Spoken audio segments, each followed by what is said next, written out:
$500 for an underwater scooter. Well, can it be really any good?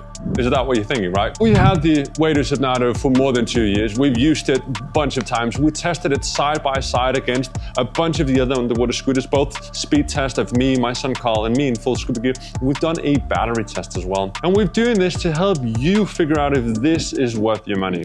Hey, I'm Torben from DIVEIN, the place where we give you real life tests of underwater scooters, scuba gear, you name it, to help you find out whether or not this gear is worth your money. In this review, we're gonna go through how this scooter works. So what are you getting in a package when you're buying it and how does it really work? We're gonna go through the test results, of course, both of the speeds and of course of the battery life as well. Then we're gonna go through what we like and what we don't like about the product. And last but not least, I'll tell you whether or not I think this is an underwater scooter that you should buy. Or I'll compare it to some of the alternatives out there as well.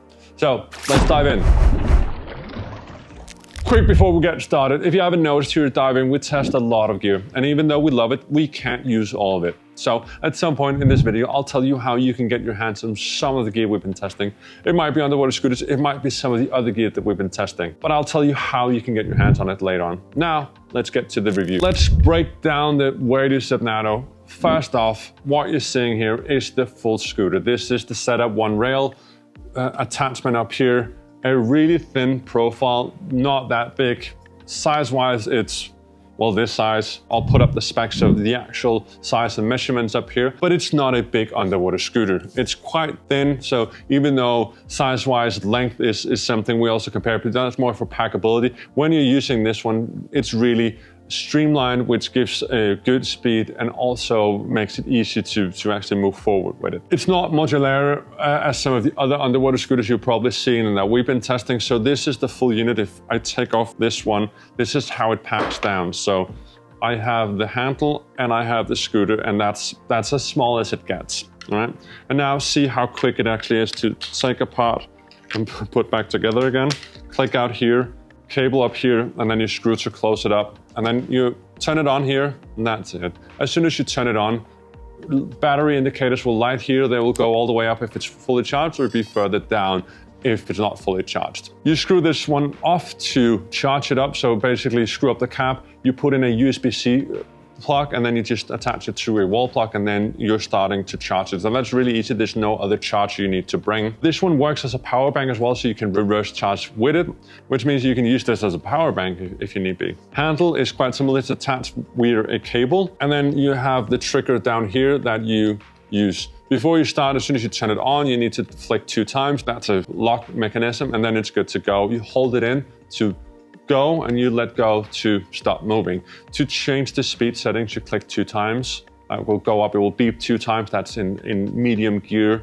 You flip 2 times again, and will go down to a low speed. And then if you flip 3 times, you will hear 3 beeps, and it will be in full speed. Full speed is only activated for 1 minute, then it will beep and go down to the medium gear speed. The speeds will come to in a bit of how fast it's actually going in these different speed settings, right? So that's 3 clicks to go. It beeps so you can hear it underwater, but there is no display to tell you which speed you're going at, and battery is only visible here. That's the scooter, that's the basics of it. There's a bunch of attachments. So as you can see here, we have a double scooter attachment. Yeah, I'm laughing inside. My son loves shouting out double scooter, and then he's running, he's 3 years old. Of course, you've heard a lot about underwater scooters because we brought a lot of these on holidays. So he's like, double scooter. Then you have 1 arm attachments, there's leg attachments, you name it, there's a bunch of accessories. You can also get a paddleboard attachment that you attach this one to, and then you bring the cable up. So when you're attaching it to your legs or your mount, you get a cable like this to it. Same controls, you put it on your finger like this, and then it's a thumb control. So you hold it to go, you click to change the speeds, and then you have this cable that will be quite far. So that's another way of controlling that. That's the same if you attach it to the paddleboard, then you need this cable to go up to you on the board or the kayak. Attach it to the arms, hold it, attach it to your legs, attach it to a tank. That's a tank mount attachment as well. Again, same steering of the cable. So it's not wireless, it's cabled.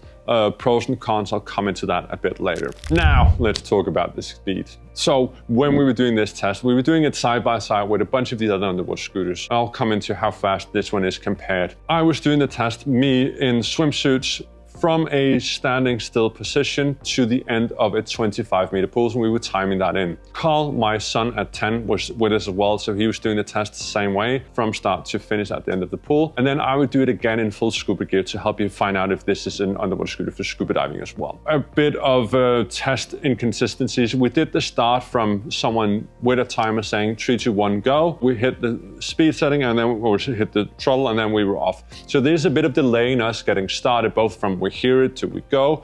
And there's also this speed up of the unit or dragging us up to full speed. Therefore, the speeds in terms of kilometers an hour, mile per hour, is going to be lower than what the manufacturers are saying, and that's because they're probably timing it in from a full speed going and then time from a position. We couldn't do that. So you can compare this speed to the other underwater scooters that we've been testing, or you can just take from what I say of how fast I felt it was. And of course, hitting the end of the pool takes some time from stopping just until we hit it. That's when the timer stopped. So our speed's going to be a bit lower than what the manufacturers are saying, but do keep in mind that we compared it side by side and we did all the testings of these side by sides. In terms of if you want to see the other underwater scooters that we tested, I'll link that video up here.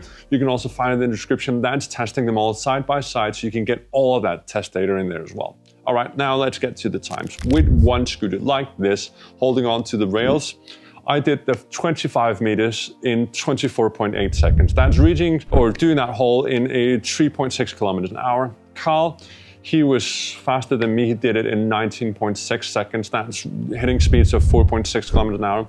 And me in full scuba gear, I did it in 33 seconds, and that's 2.7 kilometers an hour. With the double setup, the setup I have here is getting really interesting, actually. I did the times in 19.7 seconds, so that's 4.6, I called it, with one scooter.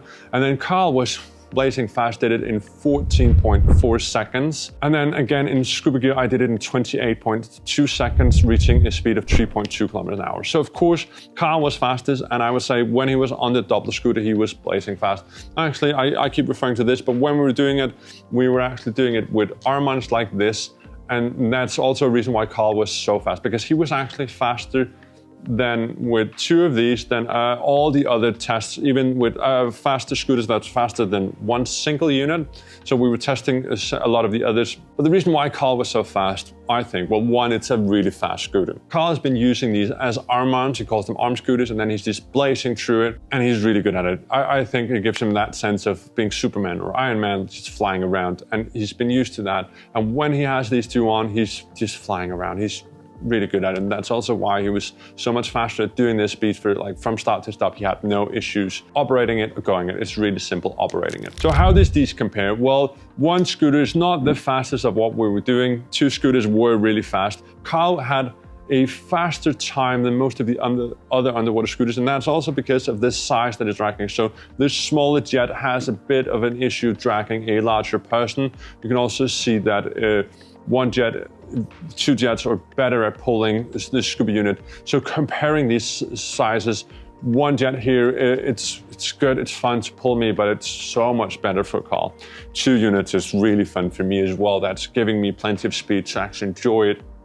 Really enjoy one as well. And it's also much better for scuba units. When we compare this of what we like and what we like, keep in mind the price of $500. So one is actually the same as two, so two of these is actually the same as a lot of the other ones for one unit. So yeah, same price.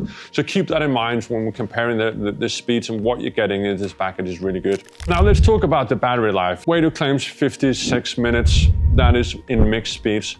In our test, it gave us just under 12 minutes, and then afterwards it would continue running for 13 minutes in a lower speed setting. So that's the full speed. Again, that's the 3 taps to go up to full speed. It would run for 1 minute, then go down. So we had an issue in testing this. We had to be there and click on these every minute. 12 minutes is not as much as some of the other underwater scooters, but given the size of this, the price of it, and what this speed that you're actually getting in one of these, if you look again at the speeds, we'll compare it, check out the other video, compare that speed, you are getting a lot of bang for your buck. Now let's talk about what we like and what we don't like. First off, I like the design of it. It's small, it's streamlined. That's really nice. It has a good size for carrying, for bringing it. It has a really nice weight as well, so you don't feel like bringing it on a holiday or bringing it for a scuba dive or bringing it for a snorkeling session. You don't feel like it's dragging you down too much, and that's a really big plus. I like the customizations of it, that you can attach different mounts. I know my son prefers this one actually with the arm mounts. This one, this size,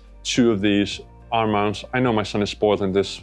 Please don't, we test a lot of this and that's why he's using it. But that's his preferred. He will take 2 of these, attach them on the arms, and he'll be flying. You can fly with this, so you bring it as this is. You don't need to take it apart. You don't take the battery off. It's just like this. Bring it in the carry-on on the plane. That's how you should, bring it. Price of this one. Value for your money. I think this is where it hits the sweet spot. $500 for this one. I mean, even seen it at discount at some point where it was even lower. For a lot of the other ones, when we're comparing that, they're priced, then you get 2 of these for the same price as you get 1.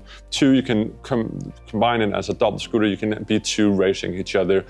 There's plenty of fun in this one. So the double configuration, so 1 configuration for the price of 1 of the other scooters. The cables, attaching the cables as well. So you attach the cable, even though it's hanging out a bit here, you don't have anything else you need to charge. And that's a really big plus as well. You bring the scooter, remember to charge the scooter, and then you just need the attachment, then you're good to go. So there's no extra charging, there's no extra bringing, you just quite simply need to bring these 2 and then you're good to go. That's a nice thing as well. Now let's take a look at some things that I don't like as much about the Waydoo Subnado. So one is the controls and the overview of that. So you can see your battery life out here in the front. You cannot see it when you're running it because there's no showing of the battery. You can't see the speed you're at because that's inaudible. So if you're like having this one underwater just before you go and you're above water and you're flipping and you don't actually know, so you have to take this one out or put your face in it. You need to remember that, like how many times they need to click.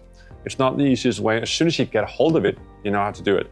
I don't like that I can't see the battery. That kind of, I need to do this. Remember to like look at this one a few times during running to make sure that I'm not running too low on battery. When mentioned above, in terms of the battery life, it do runs down to a low power mode, so you still have plenty of time to get back on land, but it's nice to know the battery time. Battery being another one, it's not the largest battery of what we tested. It's fast and packable, and you really get a lot of bang for your buck, but I could have used a few more minutes going full speed. Again, up to 56 minutes if you're going low speed or medium speed, so you can't just slow down a bit.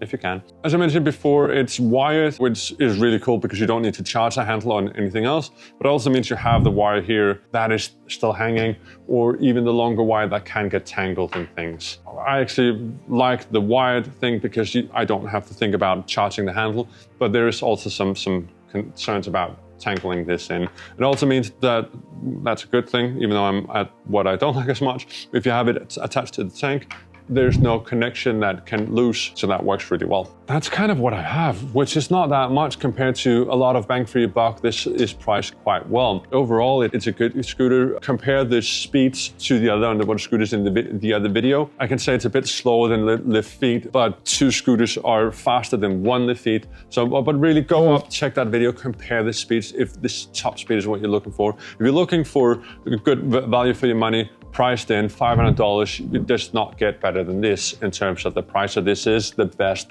budget options by far. A lot of the other underwater scooters we've been testing has been in that price range, but this one far outperforms them.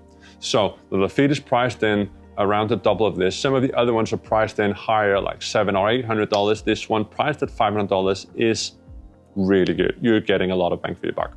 So who should buy it? Well, anyone who want to play around in pools, snorkel around in the ocean, go around like that. Scuba divers on 1 unit, you are missing a bit of speed. In terms of you only have 12 minutes in full speed, because you're a larger person, this is a small unit, you will be lacking that speed a bit and it won't give you enough. If you have fins and you just need a bit of extra assistance, you can use this. But keep in mind, you can't use it full speed. If usually while diving, we dive for around 1 hour, and this one will only last you 1 hour. And you always want to keep like that extra power if you need it. If you have issues diving, with kicking with your fins or something like that, and that's the reason why you're bringing it, you need a bit of extra speed.